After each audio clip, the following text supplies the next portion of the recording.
Honey's Cultural Significance by Max Erb, Kevin Finn, and Ronan Bogley. Honey has been an important part of various cultures all over the world for thousands of years.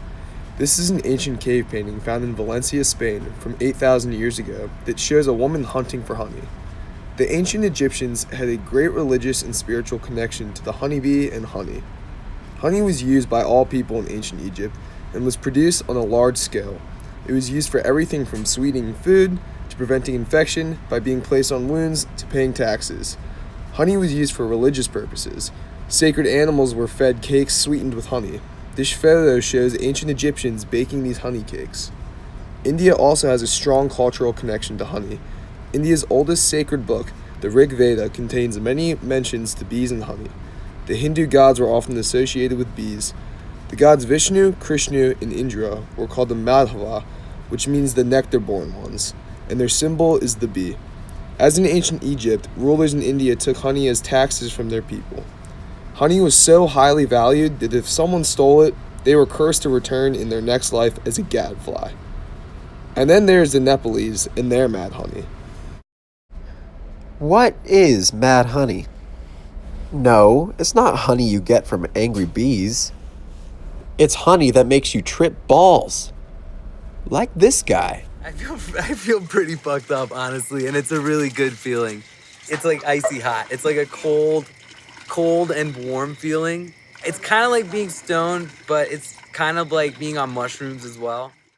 The first recorded encounter with mad honey came in 401 BC along the Black Sea.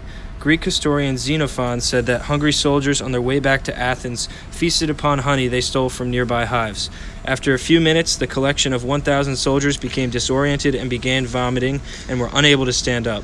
They rested for the night and the effects were gone by the next morning. The mad honey produces a hallucinogenic effect which comes from the gray toxins which are found in the rhododendron flower. Rhododendrons can be found across the world in Asia, North America, and Europe.